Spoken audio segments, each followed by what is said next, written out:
कळवणच्या भैताने दिगरमध्ये तणाव, सरपंच व जनता एका बाजूला, पोलीस प्रशासन भैताने दिगरच्या नागरिकांवर कठोर कारवाई करताना।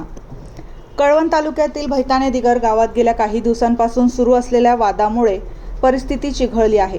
सरपंच आणि ग्रामस्थ एका बाजूला तर पोलीस प्रशासन भैताने दिगरच्या नागरिकांवर कठोर कारवाई करत असल्याने गावात तणावाचे वातावरण आहे। भैताने दिगर आणि पैठणी दिगर या दोन गावांमधील जमीन, पाणी किंवा इतर स्थानिक मुद्द्यांवरून वाद सुरू असल्याची माहिती आहे। या वादात भैताने दिगरचे सरपंच ग्रामस्थांच्या पाठीशी उभे राहिले आहेत। दरम्यान वाद अधिक वाढू नये म्हणून पोलीस प्रशासनाने भैताने दिगरच्या काही नागरिकांवर कठोर कारवाई सुरू केली आहे। पोलीस बंदोबस्त वाढवण्यात आला असून चौकशी आणि अटकेच्या हालचाली सुरू आहेत। सरपंच आणि भैताने दिगरच्या ग्रामस्थांचे म्हणणे आहे की प्रशासन एकतर्फी कारवाई करत आहे।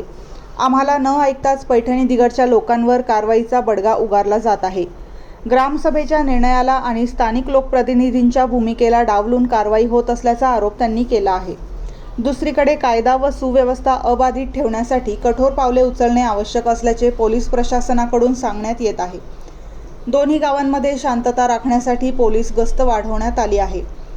सध्या गावात तणाव कायम असून पुढील अनर्थ टाळण्यासाठी प्रशासनाने दोन्ही बाजूंच्या लोकांशी चर्चा करून तोडगा काढावा अशी मागणी नागरिक करत आहेत। या प्रकरणी पुढील तपास सुरू आहे। वृत्तसंकलन ज्ञानेश्वर बागुलसह यशवंत पालवी, कळवण प्रतिनिधी। त्यांनी सांगितलं त्याच्यामुळे त्यांना बोलायचं काय अधिकार नाही, अधिकार नाही बोलायचं सांगितलं ना। तुमच्या काय अटी शर्ती आहे ना त्या लिहून द्या। तुमच्या काय अटी शर्ती आहेत त्या लिहून द्या। ॲडिशनल पण आहेत, आमचे SP सर पण आहेत। तुमच्या अटी शर्ती कलेक्टर साहेबांबरोबर एक मीटिंग कधी ठेवायची ते सांगा। कधी ठेवता येईल एक मीटिंग?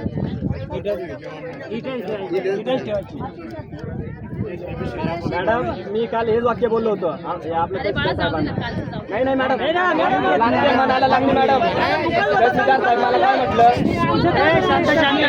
मी सरपंच दीपाली कांतीलाल कोल्हे भैताने दिगर या गावातील सरपंच बोलते।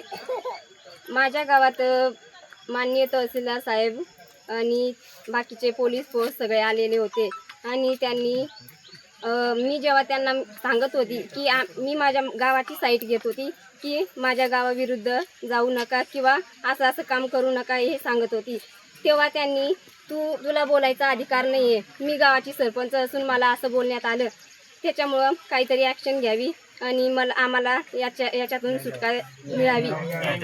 तुम्हाला कोण बोलले मॅडम असं? माननीय तहसीलदार साहेब।